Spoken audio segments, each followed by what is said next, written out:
The fire crackled softly as Jihoon added another small branch to the flames. The orange light danced across the trees around him, making shadows that moved like living things. He sat on a flat rock, warming his hands and watching the smoke rise up toward the dark sky. The forest was quiet except for the wind moving through the leaves. Jihoon had been hiking for 3 days now. He worked as a survival instructor in Seoul, teaching people how to stay alive in the wilderness. Every few months he came out here alone to test himself and to think. The mountains of Korea were beautiful and dangerous at the same time. He loved them. He pulled out his metal cup and poured hot water from his pot. The tea bag turned the water brown as he stirred it with a stick.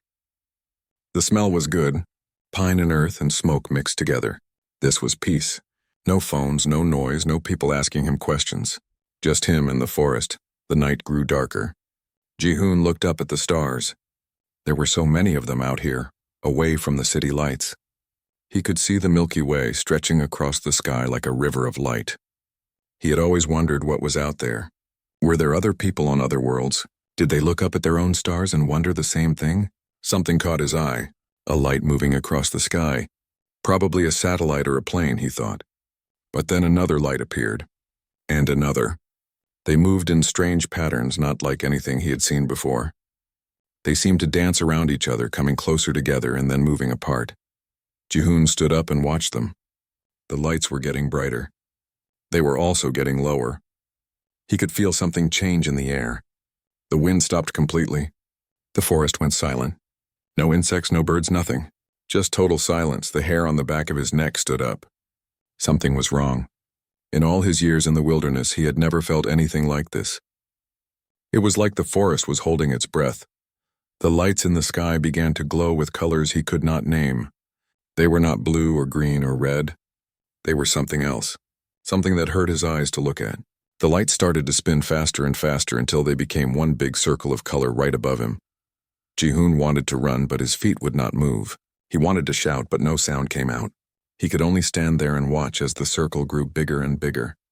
The air around him felt heavy, like he was underwater. His chest felt tight, then everything went white.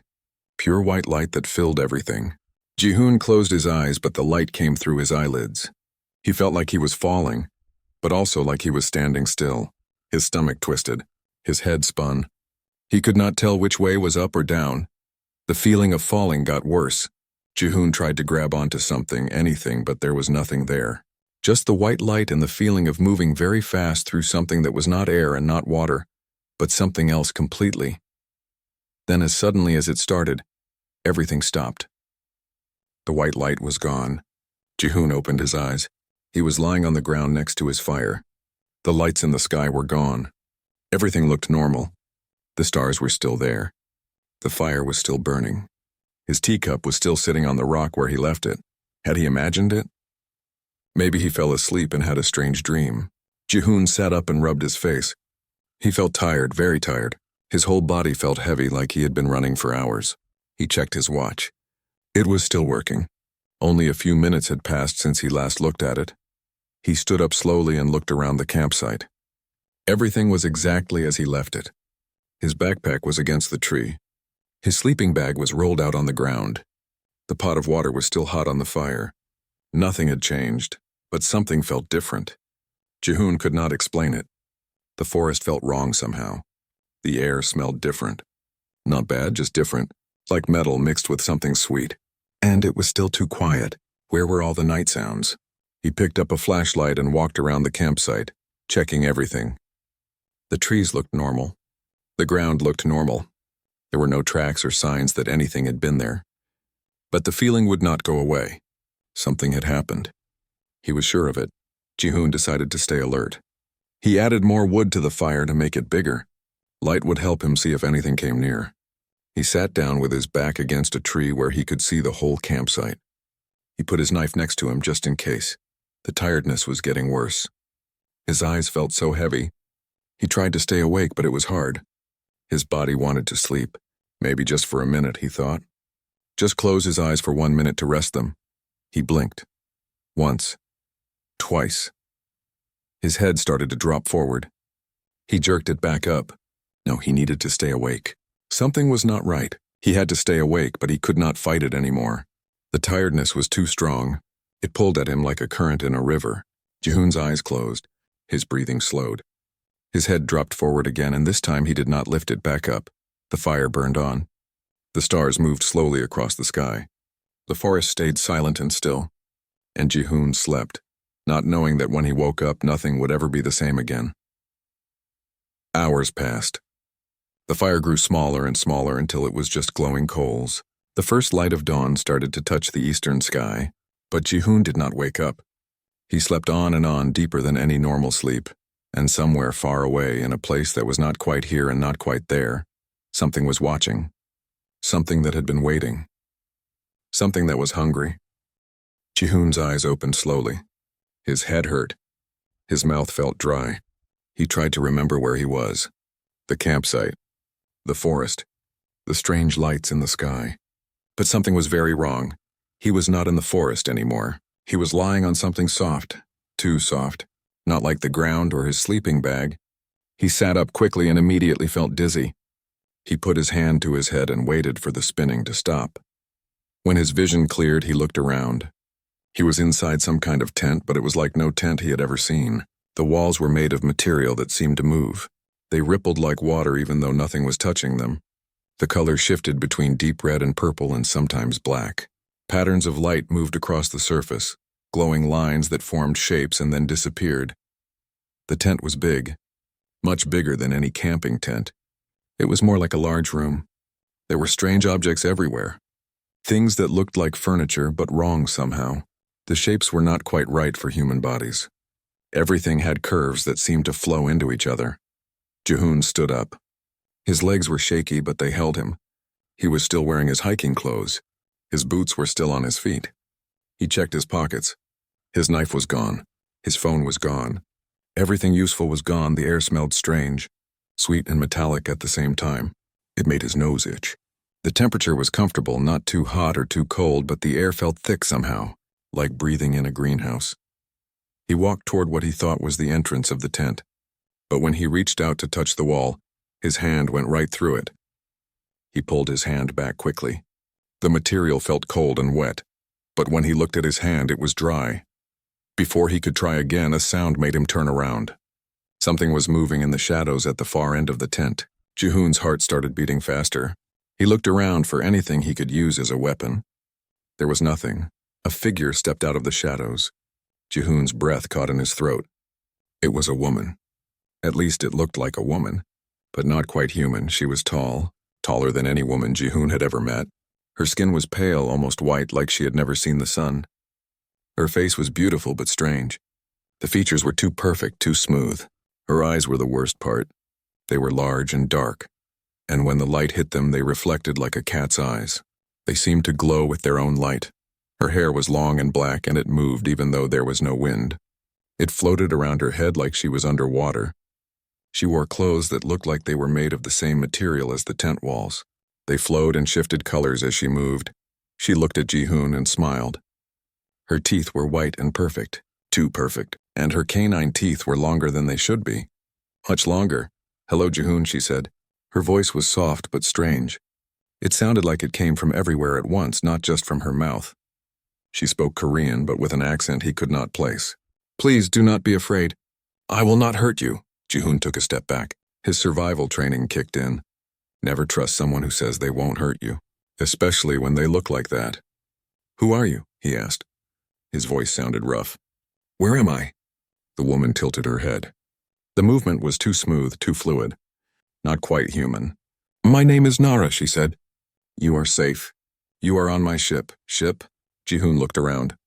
"What ship?" "Where's the forest?" "Far below us," Nara said. She moved closer. Each step was silent. She seemed to glide across the floor. "You are in orbit around your world. Your Earth. I brought you here." Jihoon's mind raced. Orbit around Earth? That was impossible. Unless... "You're an alien," he said.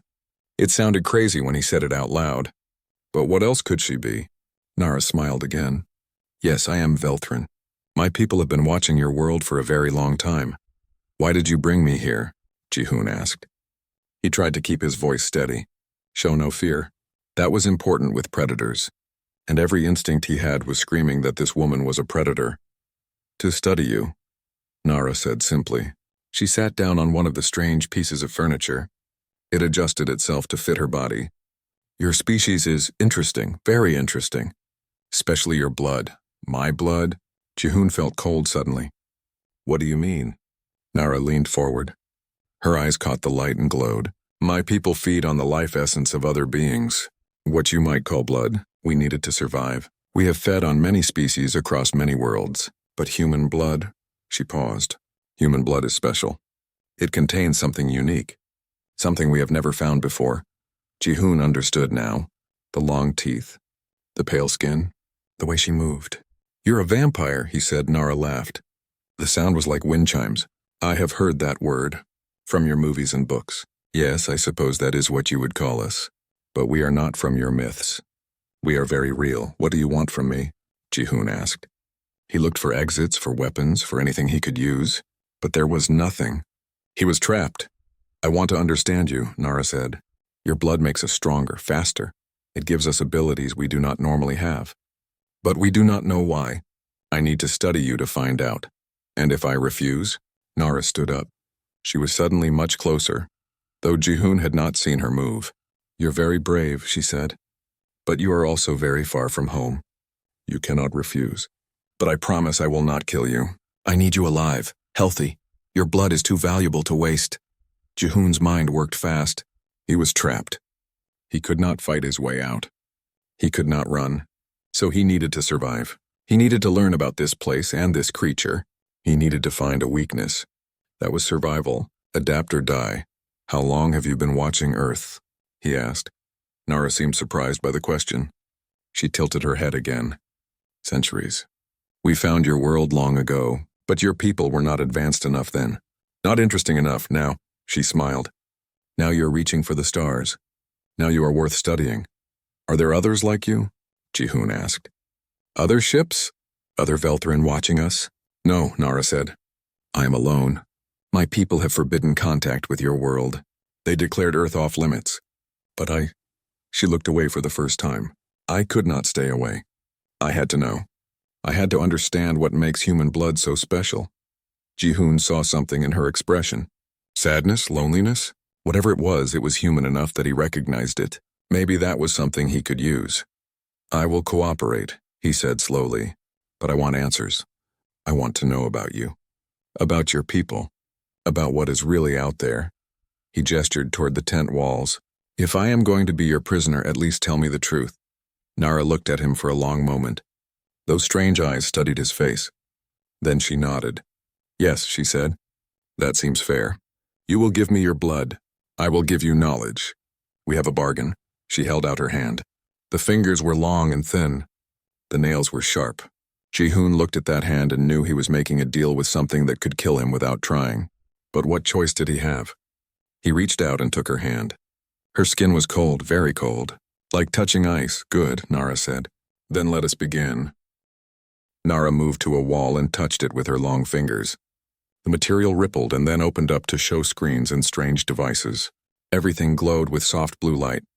She pressed something and a chair appeared from the floor. It looked almost normal, built for someone human-sized. Sit, she said to Jihoon. This will not hurt much. Jihoon sat down carefully. The chair adjusted to fit his body.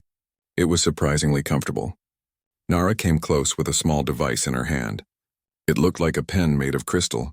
It glowed from the inside. Your arm, please, she said. Jihoon rolled up his sleeve. His heart was beating fast, but he kept his face calm. Never show fear.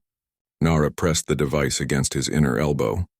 There was a small sting like a mosquito bite, and then it was done. The device glowed brighter, now filled with his red blood.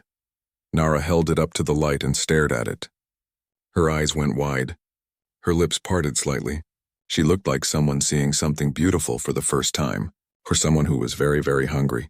Amazing, she whispered. Even now, even in this small amount, I can feel the power in it. What power? Jihoon asked. He rubbed his arm where she had taken the blood. There was no mark, no hole. The device had not broken his skin.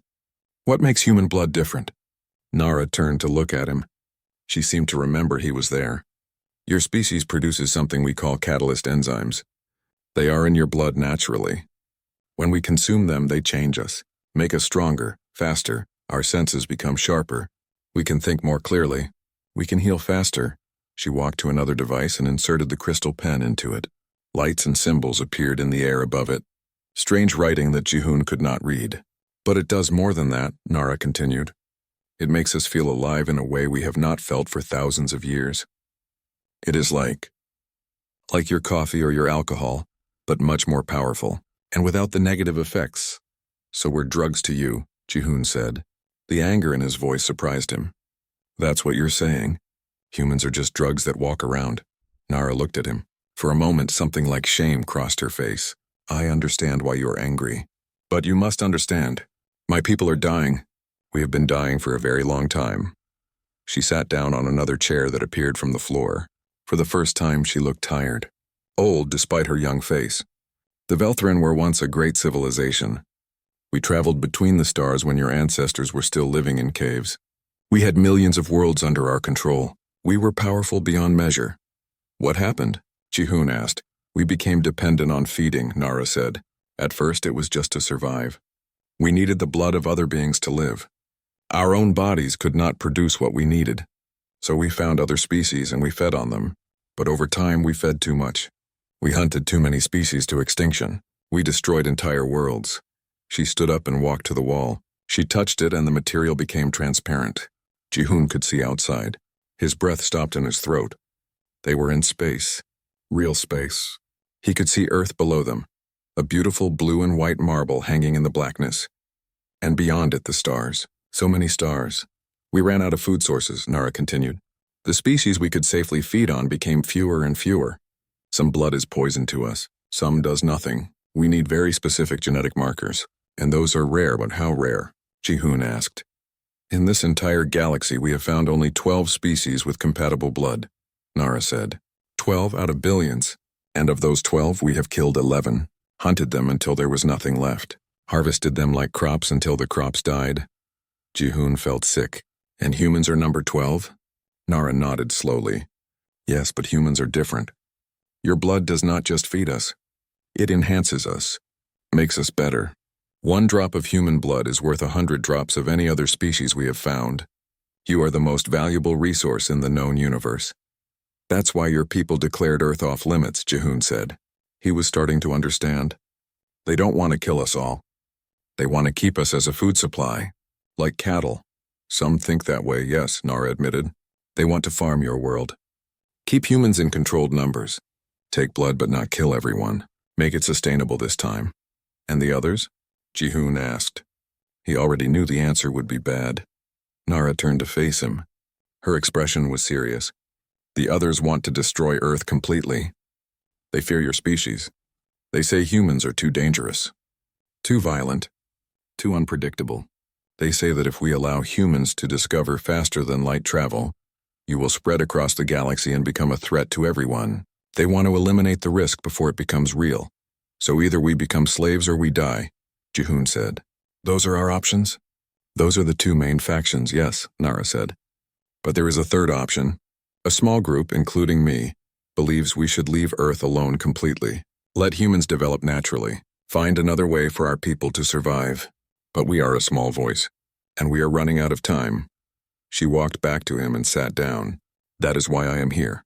Against my people's laws. If I can understand what makes human blood so special, maybe I can create a synthetic version. Something that can save my people without harming yours. Something that will make both sides of the argument meaningless. Jihoon looked at her carefully. She seemed sincere. But he had learned long ago that predators were often good liars. Why should I believe you? He asked. Why should I help you? For all I know, you're lying about everything. You should not believe me, Nara said. Trust must be earned. I understand that. But consider this. If I wanted only to harvest you, I would not be talking to you. I would have you in stasis, taking blood continuously until you died. Many of my people would do exactly that. But I am not doing that. I am treating you as a person, as an equal. An equal you kidnapped, Jihoon pointed out. Nara almost smiled. Yes, an equal I kidnapped. I did not say I was perfect, she stood up. I will show you something. It may help you understand. She touched the wall again and a new image appeared. It showed a world, a planet with oceans and continents and clouds. It looked almost like Earth. Almost, but not quite. The colors were different. The land shapes were strange. This was Kelthera, Nara said. Her voice was soft now. Sad. The homeworld of the Kelthans. They were the 9th species we found with compatible blood. Beautiful people, peaceful. They lived in harmony with their world. They had art and music and poetry. The image changed. Now it showed the same planet but different. The oceans were darker. The land was brown and dead. Nothing moved. Nothing lived? This is Kelthera now, Nara said. We took everything. Every drop. Every person. We hunted them until there was nothing left. I was there. I was young and I did not understand what we were doing. I fed on them like everyone else. And now they are gone forever. An entire species. An entire culture. All destroyed because we were hungry. She turned to Jihoon. There were no tears in her eyes. Maybe the Velthrin could not cry, but the pain on her face was real. I do not want to do that to Earth. I do not want to do that to humans. So please help me find another way. Let me study you, learn from you, and maybe we can both survive. Maybe we can both have a future. Jihoon sat quietly for a long moment. He looked at the dead world on the screen. He thought about Earth, about all the people down there going about their lives not knowing that aliens were watching them, not knowing that they were being judged, being measured, being decided upon. He thought about the 2 factions Nara had mentioned. The ones who wanted to farm humans, the ones who wanted to destroy Earth. Both were terrible, but at least Nara was offering a third option, a chance. Maybe a slim chance, but still a chance. Okay, he said finally. I'll help you. But I have conditions. Name them, Nara said.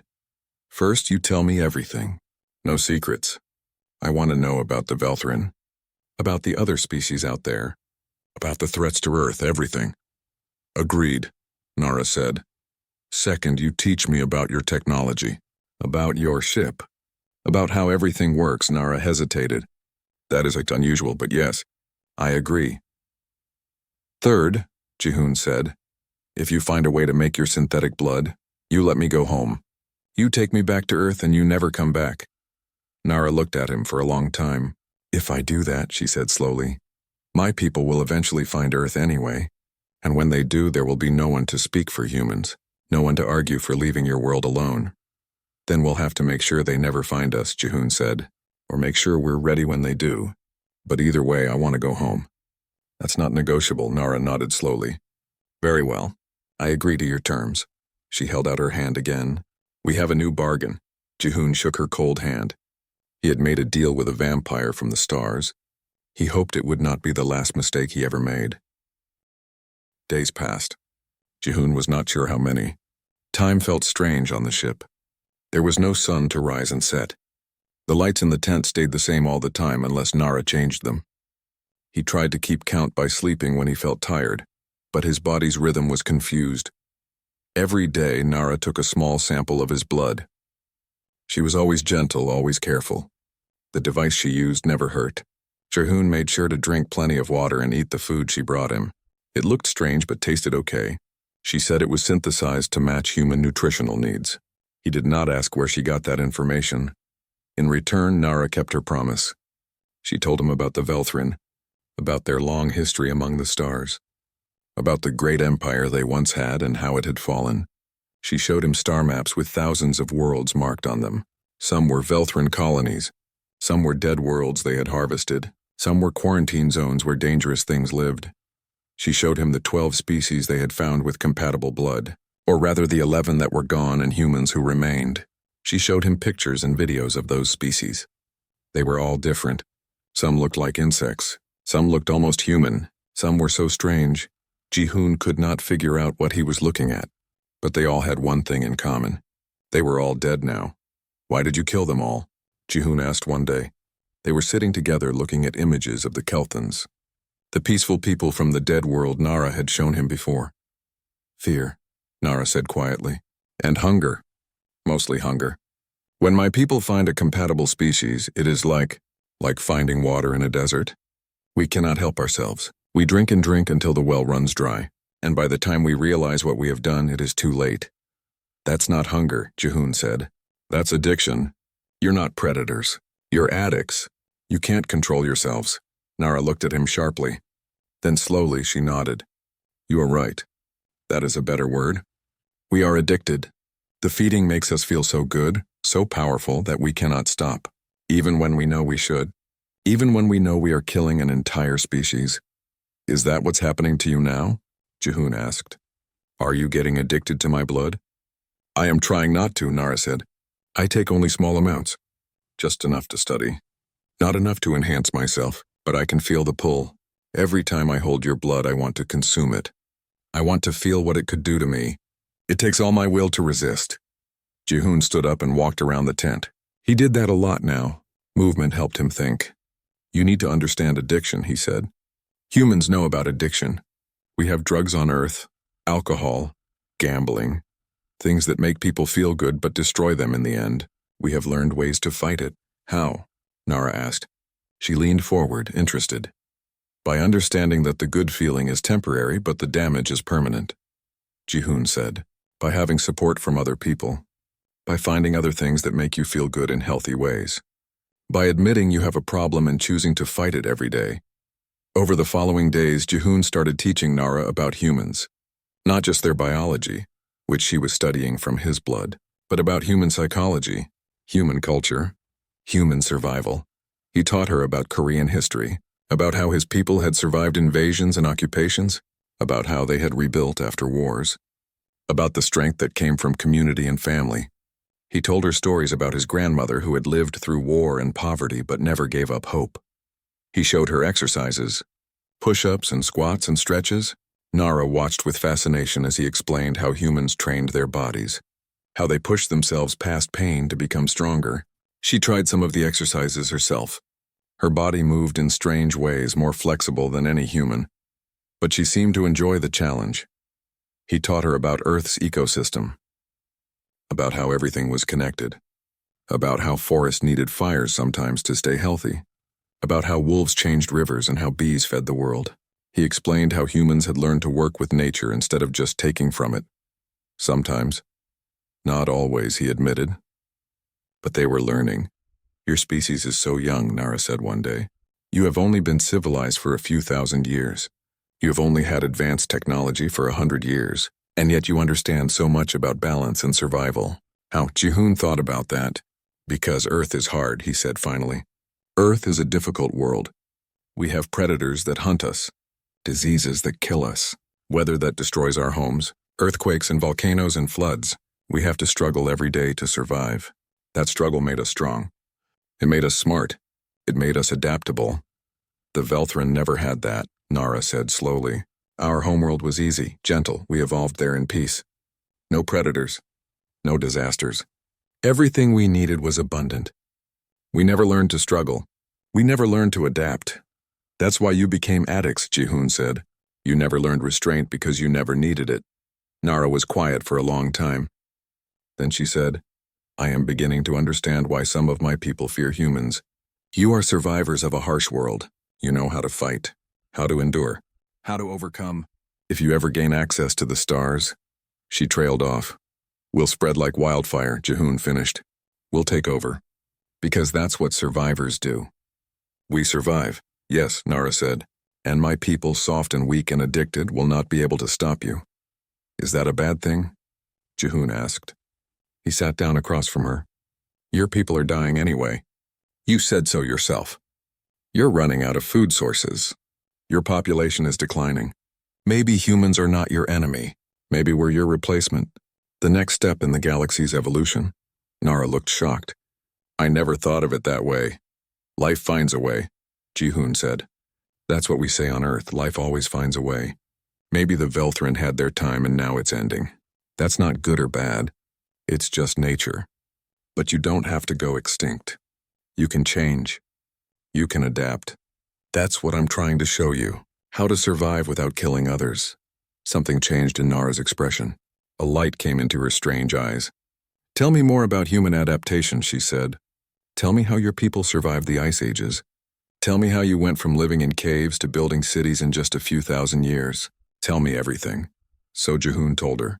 He talked about tools and fire and agriculture, about writing and mathematics and science, about how humans had gone from the ground to the moon in one lifetime, about how they had split the atom and mapped their own genes, about how they had nearly destroyed themselves several times but always pulled back at the last moment.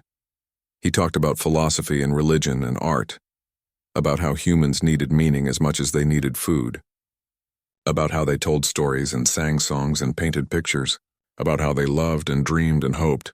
Nara listened to everything. She asked questions. She wanted to understand not just what humans did, but why they did it, why they kept trying when things seemed hopeless, why they cared about each other, why they reached for the stars. Because we're lonely, Jihoon said finally. We look up at the night sky and we see all those stars and we wonder if anyone is out there. We want to meet them. We want to know we're not alone in the universe. You are not alone, Nara said softly. The galaxy is full of life. Thousands of species, millions of worlds. But none of them have come to talk to us, Jihoon said. None of them have said hello. We're still alone, still wondering, still reaching. He looked at her. That's why your people should not destroy Earth. We could be your friends, your partners. We could help you adapt, help you survive without being addicts, but only if you give us the chance. Nara stood up and walked to the wall. She made it transparent again. They looked down at Earth together, the blue planet hanging in space. I am starting to understand, she said, why human blood affects us so strongly. It is not just the enzymes. It is what those enzymes represent. Life that fights, life that struggles, life that refuses to give up. That is what we taste when we consume human blood. That is what we are addicted to. The essence of survival itself. She turned to Jihoon. I was wrong to take you, wrong to bring you here against your will. But I'm glad that I did, because you have taught me more than I could have learned from 1,000 samples of blood. You have taught me what it means to truly live. Does that mean you'll let me go? Jihoon asked. Before Nara could answer, every light in the tent suddenly turned red. A sound like a bell echoed through the ship. Nara's face went pale. Well, paler than usual, what is that? Jihoon asked. But he already knew. Deep in his gut, he knew. Nothing good ever followed an alarm like that. Another ship, Nara whispered. A Velthran patrol vessel. They have found us. She looked at Jihoon with fear in her eyes. Real fear. And they are not alone.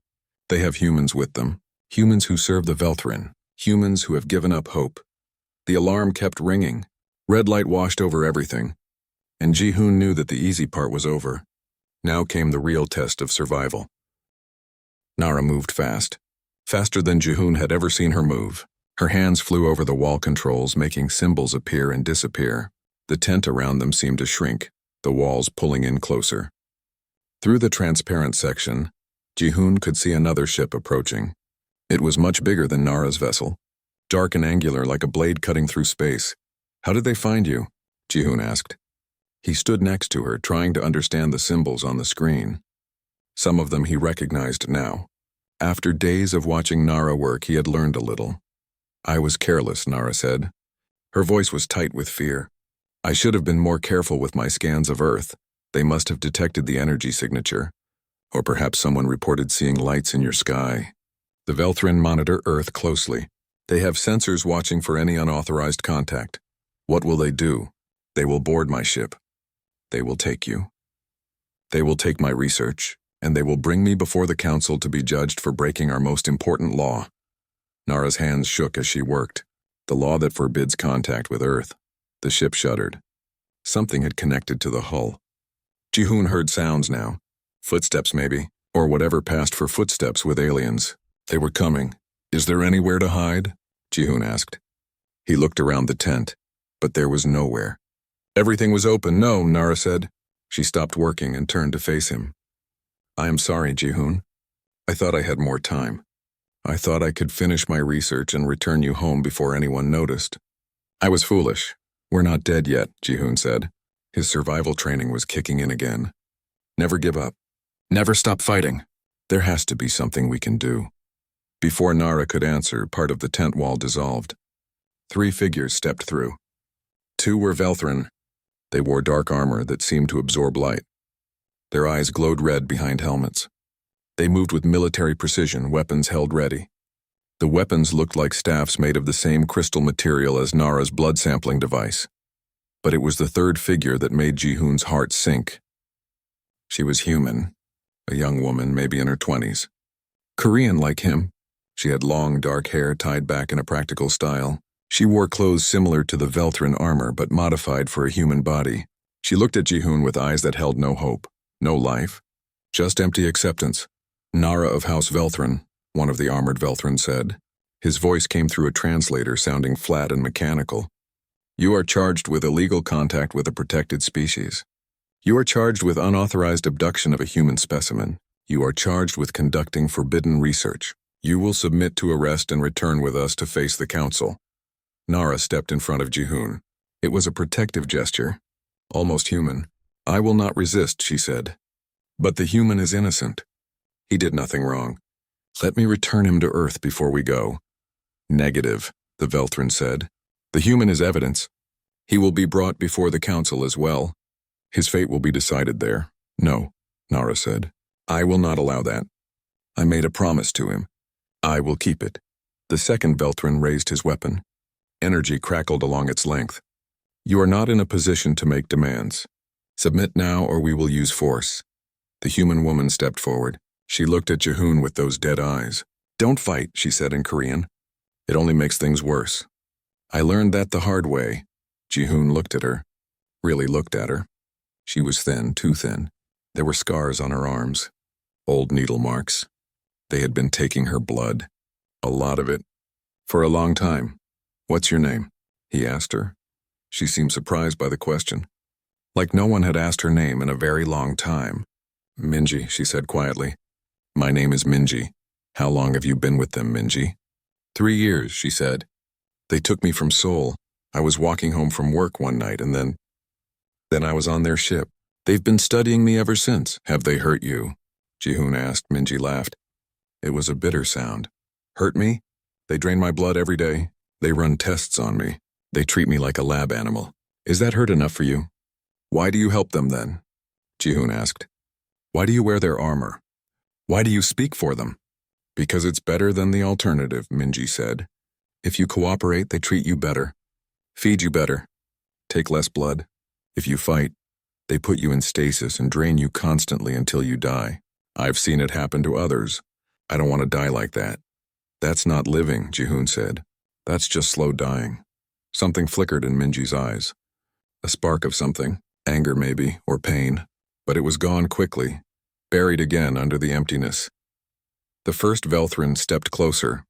"Enough talk. Nara, you will come with us now. The human will follow." "Wait," said a new voice. Another figure entered the tent. This one was different from the armored Velthran. Older. The skin was even paler, almost translucent. He wore robes instead of armor. No helmet covered his face. His eyes were not red but a deep purple, and there was something about him that made every instinct in Jihoon's body scream danger. This was a predator. A real one. The others were soldiers. This one was something worse. "I am Korthas," the old Velthran said. "Council representative. I will speak with the human before we leave." He walked right up to Jihoon. Nara tried to stop him, but the armored Velthran grabbed her arms. She struggled, but they held her easily. Korthas studied Jihoon like he was studying an insect under glass. "So this is a human," Korthas said. "Such a small thing. Weak, soft. And yet your blood drives my people to madness. How interesting." "Let Nara go," Jihoon said. He forced himself to meet those purple eyes. "She didn't do anything wrong. She was trying to help both our species." "Help?" Korthas smiled. His teeth were longer than Nara's, much longer. Old and yellow. "She broke our most sacred law. She made contact with your world. She risked exposing all of us. She risked war." "War?" Jihoon asked. "Who would Earth go to war with?" "We don't even know you exist." "Exactly," Korthas said. "And that is how it must remain. If your species learns about us, learns about the galaxy, you will panic. You will arm yourselves. You will reach for the stars faster than you are ready to. You will become a threat." "So you want to keep us ignorant," Jihoon said. "Keep us trapped on Earth, keep us weak so we can be harvested whenever you want." "Some on the council think that way, yes," Korthas said. He walked in a circle around Jihoon. "They see humans as resources. Valuable resources that should be managed carefully. Farm animals to be kept healthy and bred. A sustainable food source for generations to come." "And what do you think?" Jihoon asked. He kept his voice steady even though his heart was pounding. Korthas stopped in front of him. I think you should all die. I think Earth should be sterilized completely. Every human eliminated, the planet made empty, because I have lived long enough to see what happens when we try to farm a species. It never works. They always rebel. They always fight back. And humans, with your violent history and your adaptable nature, will be the worst of all. He leaned closer. His breath was cold on Ji-hoon's face. You are dangerous. Your blood makes us stronger, yes, but that same strength will destroy us. It will make us more addicted than ever before. It will be the end of the Velthrin, so you must be ended first. That's genocide, Ji-hoon said. That is survival, Korthas replied. Kill or be killed. Your own species knows this law well. You have practiced genocide on each other many times. Do not pretend to be better than what you are. Ji-hoon wanted to argue, but he couldn't. Korthas was right. Humans had done terrible things to each other throughout history. But that didn't make it right. That didn't make it okay to destroy an entire world. The council has not decided yet, Nara said. She had stopped struggling. The soldiers still held her, but she stood straight and tall. That is why they sent you here, Korthas. To gather evidence. To see what I have learned. You cannot simply destroy Earth without the full council's approval. True, Korthas said. The vote is close. Some want to farm you. Some want to destroy you. Some want to leave you alone. That is why I am here. To see if there is anything in Nara's research that would change the vote. To see if there is any reason to spare humanity. He turned to Nara. Show me your findings. Show me what you have learned about human blood. Show me why I should vote to let your species live, human. Convince me that you are worth the risk. Nara looked at Ji-hoon. Her eyes asked a question. Should I? Should I give him the research? Ji-hoon thought fast. If Korthas saw the research, saw how special human blood was, it might make things worse. It might convince more Velthrin to farm Earth or destroy it. But if Nara refused, they would take the research anyway. And they would probably hurt both of them to get it. There was only one play here. Give Korthas what he wanted. Let him think he had won. And then find a way to escape later. That was survival. Sometimes you had to lose a battle to win the war. Ji-hoon nodded slightly. Nara walked to her controls. The soldiers let her go but stayed close. She pulled up her research. Screens filled the air showing charts and graphs and streams of data. Korthas studied it all, his old eyes moving back and forth. Remarkable, he said finally. The catalyst enzymes are even more potent than we thought. And the potential for addiction is... He paused. Extreme. One taste of this blood and a Velthrin would crave it forever. That is why we must find an alternative, Nara said. They moved through corridors that seemed to grow and shrink as they walked. The walls of the ship were alive, pulsing with dim light. Ji-hoon memorized everything he saw. Every turn, every door, every pattern. That was survival training. Always know your environment. Always look for exits. The soldiers kept their grip on him and Nara. They moved them toward what Ji-hoon assumed was an airlock or transfer point. Korthas walked ahead, his robes flowing behind him like smoke. Minji followed at the back, her face blank. They passed through a large chamber. It was filled with equipment, screens and devices and things Ji-hoon did not recognize. But he saw one thing he did recognize. A control panel with symbols that looked like the ones Nara had been teaching him. Power controls. Life support. Ship systems. This was a central hub. If something happened here, it would affect the whole ship. Ji-hoon's mind raced. He needed to create a distraction. Something big enough that the soldiers would let go of him. Something that would give him and Nara a chance to fight back. But what? He had no weapons. No tools, nothing except his own body and his blood. An idea formed. It was dangerous. It was probably stupid, but it was the only thing he could think of. I need to tell you something, Ji-hoon said suddenly. About human blood. Something Nara didn't tell you. Korthas stopped walking. He turned to look at Ji-hoon. What? It's dangerous, Ji-hoon said. Not just addictive.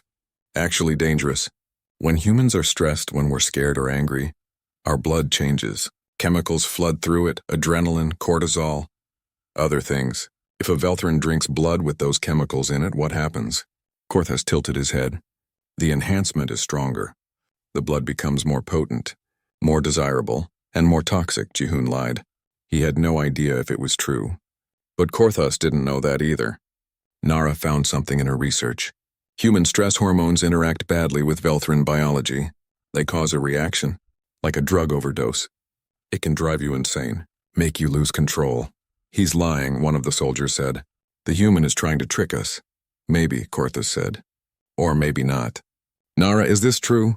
Nara looked at Jihoon. He could see her thinking, trying to understand what he was doing. Then her eyes widened slightly. She understood. Yes, she said. I was going to include it in my full report. Human stress hormones can cause unpredictable effects. The enhancement becomes unstable, dangerous. Korthus studied them both. Show me, prove it, this was the moment. Jihoon took a deep breath. Then he slammed his head backward into the soldier holding him. He felt the soldier's nose break. The grip on his arm loosened for just a second. That was all Jihoon needed. He spun and drove his elbow into the soldier's throat. The armor protected most of the body, but the neck was exposed. The soldier gasped and stumbled back. Jihoon grabbed the crystal weapon from the soldier's hand. He had no idea how to use it, but it was better than nothing. The second soldier lunged at him. Jihoon swung the weapon like a club. It connected with the side of the soldier's helmet. Energy crackled and the soldier went down. It had taken maybe 3 seconds. Jihoon's heart was pounding. His blood was full of adrenaline now, full of stress hormones. Exactly what he needed. He pressed the crystal weapon against his own arm. The sharp edge cut through his jacket and into his skin. Blood welled up. Bright red. He gasped at the pain but didn't stop. He let the blood flow out, dripping onto the floor. The smell hit the air immediately. Korthus went very still. His nostrils flared. His eyes locked onto the blood. The 2 soldiers who were getting back up froze as well. Even through their helmets, Jihoon could see them staring at the blood. There, Jihoon said through gritted teeth. His arm hurt badly. Fresh human blood, full of adrenaline and stress hormones. Who wants a taste? Korthus took a step forward. Then another. His movements were jerky now, not smooth like before. His hands were shaking. Give it to me, he whispered. Give me the blood! Korthus, no! Nara shouted. Don't do it. You don't know what will happen. But Korthus wasn't listening. His eyes were fixed on the blood pooling on the floor. He dropped to his knees and reached for it. His fingers touched the red liquid. He brought them to his mouth. The effect was immediate. Korthus's body went rigid. His eyes rolled back in his head. A sound came from his throat, something between a scream and a moan. His back arched. His hands clawed at the air. Then he started changing. His skin rippled. His muscles bulged. He became larger, stronger, but also more twisted. His movements became wild and uncontrolled. He spun around and grabbed one of the soldiers. Before the soldier could react, Korthus bit down on his neck. The soldier screamed, "It's working!" Nara shouted. The stress hormones are making him lose control. The other soldier ran at Korthus, trying to help his companion. Korthus threw the first soldier aside and caught the second one. His strength was incredible now. Inhuman, or maybe more than inhuman. He was like a beast, all instinct and hunger and rage. We need to go, Jihoon said. He pressed his hand against his bleeding arm, trying to stop the flow. Now! Nara grabbed his other arm and pulled him toward a door. They ran. Behind them, Korthus was roaring. The sound echoed through the corridors. Jihoon could hear things breaking, fighting. The 2 soldiers trying to stop their commander who had gone mad. Minji stood frozen in the chaos. She watched Korthus tear through the soldiers like they were paper. She watched the blood spray and the crystal weapons shatter. Her face was still blank, but her eyes were wide. Minji, Jihoon shouted. Come with us, run! She looked at him. For a moment, just a moment, something human appeared in her eyes. Fear, hope, confusion. Then she moved. She ran after them. They raced through the corridors. Nara led them back toward her ship. Jihoon's arm was throbbing. He was leaving a trail of blood behind them, but there was no time to stop and bandage it properly. They could hear Korthus behind them, smashing through doors, destroying everything in his path. What did you do to him? Nara asked as they ran. I don't know, Jihoon gasped. I was lying about the stress hormones being toxic. I just needed a distraction. But I guess when humans are stressed, our blood really does change, and maybe that change really does affect Velthrin badly. Or maybe it just makes the enhancement too strong, makes you overdose on it. Whatever it did, it worked, Nara said. They reached the airlock connecting the 2 ships. But now we have a bigger problem. Korthus is out of control. He will destroy everything, maybe even breach the hull. We need to get off this ship. They stumbled into Nara's ship. It felt smaller than before, Safer. Minji came through the airlock behind them, breathing hard. She looked terrified. Seal it, Jihoon said. Seal the airlock. Nara ran to the controls. Her hands flew over the symbols. The airlock door began to close. Through the opening, they could see Korthus. He had found them. He was coming down the corridor, running on all fours like an animal. His face was twisted in rage and hunger. Blood covered his mouth and hands. The door sealed shut just as he reached it. They could hear him pounding on the other side. The metal dented with each hit. He was incredibly strong now. Stronger than any Velthran should be. He'll break through, Minji said. Her voice was shaking. He'll get in here and kill us all. No, he won't, Nara said. She was working the controls frantically. I'm detaching us from the patrol ship. Firing engines. We're leaving, the ship shuddered. Jihoon felt movement. They were separating from the larger vessel. Through a screen on the wall, he could see the patrol ship falling away, and he could see Korthus at the airlock window still pounding, still trying to break through. He's going to die, Jihoon said quietly. If he breaches the hull, the vacuum will kill him. He's already dead, Nara said. What you did to him, the overdose of enhanced blood, it's burning through his system too fast. He will be dead in minutes, maybe less. Jihoon sat down heavily. His arm was still bleeding. Nara saw it and came over with her medical device. She worked quickly, sealing the wound. The pain faded to a dull ache. I killed him, Jihoon said. You saved us, Nara corrected.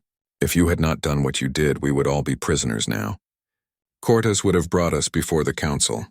You would have been put in stasis and drained like Minji. I would have been executed. Your actions gave us a chance. Minji was sitting in a corner, hugging her knees. She was rocking back and forth slightly. What happens now? She asked. Where do we go? The council will send more ships. They'll hunt us down. We run, Nara said. We hide. We stay away from Earth so we don't lead them there. And we finish what I started. We find a way to make synthetic blood. We find a way to save both our species. That could take years, Minji said. Then it takes years, Nara said. She looked at Jihoon. You said humans are survivors. Prove it. Help me finish this. Jihoon looked at his bandaged arm. He thought about Korthus, driven mad by human blood. He thought about the council and their plans for Earth.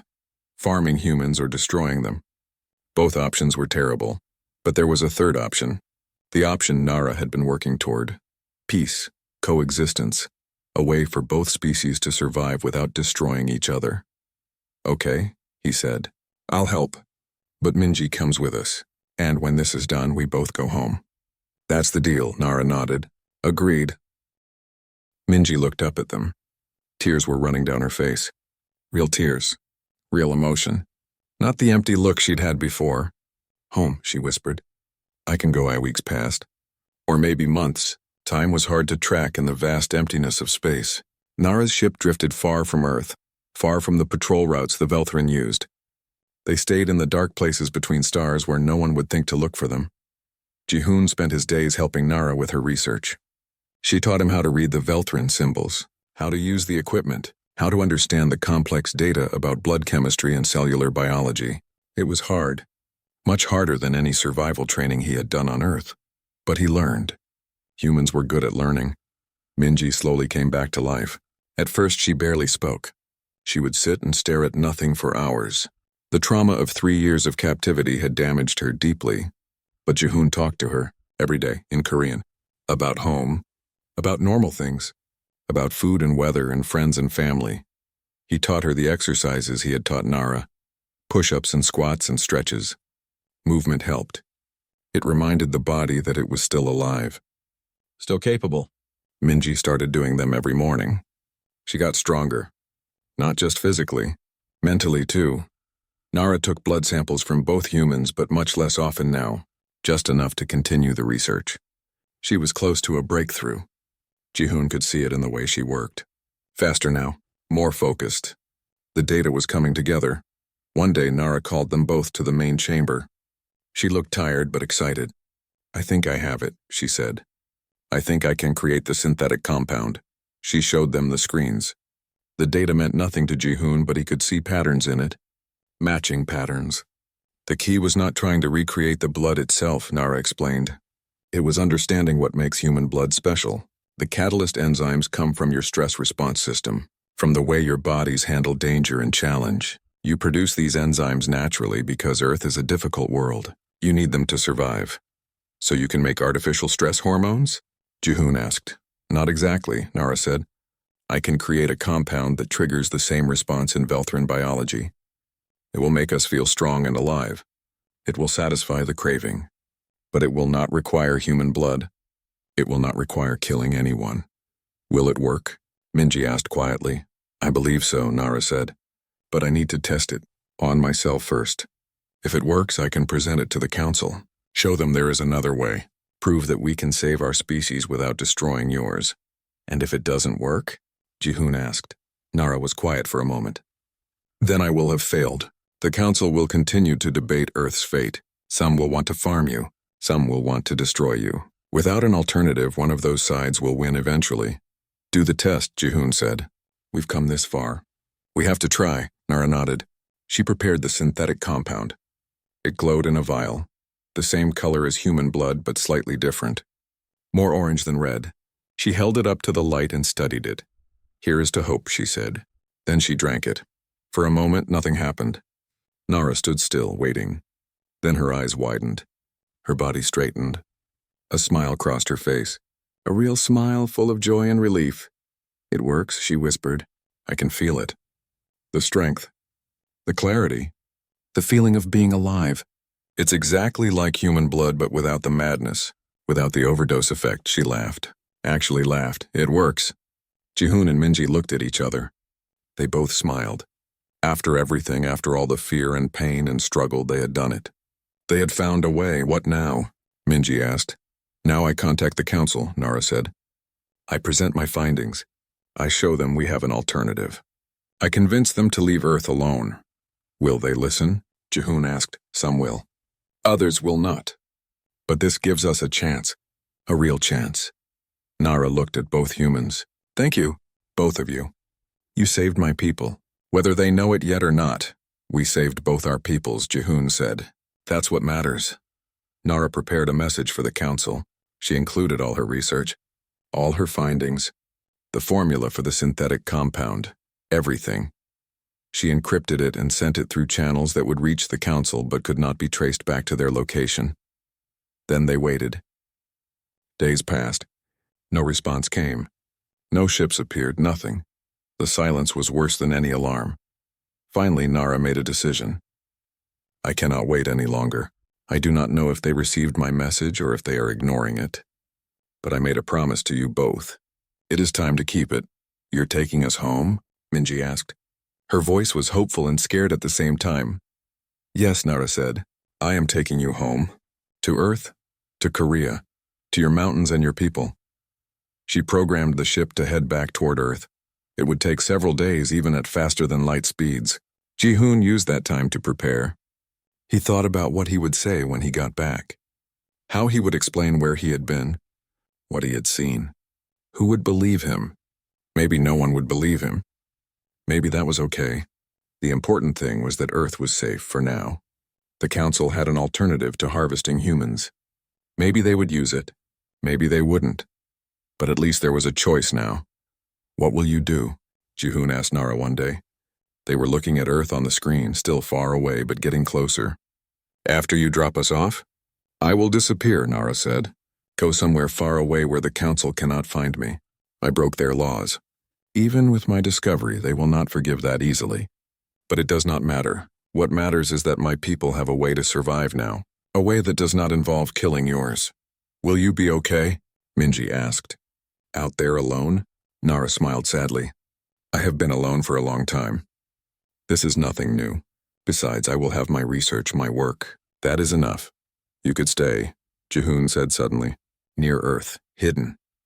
If your people ever do come, ever do try to hurt us, we'll need someone who understands them. Someone who can help us fight back or negotiate or whatever we need to do. Nara looked at him thoughtfully. You would trust me to do that? After everything? You kept your promises, Jihoon said. You protected us. You chose to help humans instead of harvest them. Yeah, I trust you. I will think about it, Nara said. The ship approached Earth. Nara brought them in at night, avoiding detection systems. She headed straight for Korea, for the mountains where she had first taken Jihoon. The circle was closing. They landed in a clearing near Jihoon's original campsite. Nara made the ship invisible, using technology Jihoon still did not fully understand. He could see the trees around them, the sky above. Real Earth sky with real Earth stars. He wanted to cry. He didn't, but he wanted to. This is it, Nara said. You are home. Jihoon and Minji stood at the airlock. Their packs were ready. Nara had given them supplies, food, water, equipment, everything they would need for the hike back to civilization. Thank you, Minji said. She hugged Nara. The Veltrin looked surprised but hugged her back awkwardly. Thank you for letting us go, for choosing the right thing. Thank you for teaching me what the right thing was, Nara said. Jihoon shook Nara's hand. Her skin was still cold, but it did not bother him anymore. If you need help, he said. If something goes wrong with the council or if they come for Earth anyway, find a way to contact me. I'll help however I can. I will remember that, Nara said. Now go, before the sun rises. Get back to your people. Tell them, she paused. Tell them to be ready. The galaxy is vast and full of dangers, but it is also full of wonders. When you reach the stars on your own, when you come out to meet us as equals and not as prey, it will be a new age for everyone. Tell them to hurry. Tell them to be strong. Tell them the universe is waiting. Jihoon nodded. He stepped through the airlock with Minji. They walked down a ramp that formed from the ship's hull. Their feet touched Earth soil, real dirt and grass and rock. It felt wonderful. They turned to wave goodbye, but the ship was already fading, becoming invisible. Nara was gone, disappeared into the night as completely as if she had never been there. But she had been there. And everything had changed because of it. Jihoon and Minji stood in the forest as dawn started to touch the eastern sky. The first light of morning painted the clouds pink and gold. Birds began to sing. The wind moved through the trees. All the normal sounds of Earth. The sounds Jihoon had missed without knowing how much he missed them. What do we do now? Minji asked. We go home, Jihoon said. We find our families. We rest, we heal. And then... He looked up at the sky where stars were fading in the growing light. Then we prepare, we learn. We grow stronger. Because Nara was right. The universe is out there, and humans need to be ready for it. Do you think they'll come back? Minji asked. The Velthrin? Maybe, Jihoon said. Maybe not. But if they do, we'll handle it. That's what humans do. We survive, we adapt, we overcome. That's our power. That's what makes us special. Not our blood, us, our spirit, our refusal to give up no matter what. They started walking. The path down the mountain was familiar to Jihoon. He had hiked it dozens of times. But everything looked different now. Brighter somehow. More precious. This was his world, his home. And he would do everything he could to protect it. They walked for hours. As the sun rose higher, they reached a road. A car passed by. A normal Earth car with normal Earth people inside. They looked at Jihoon and Minji like they were just regular hikers.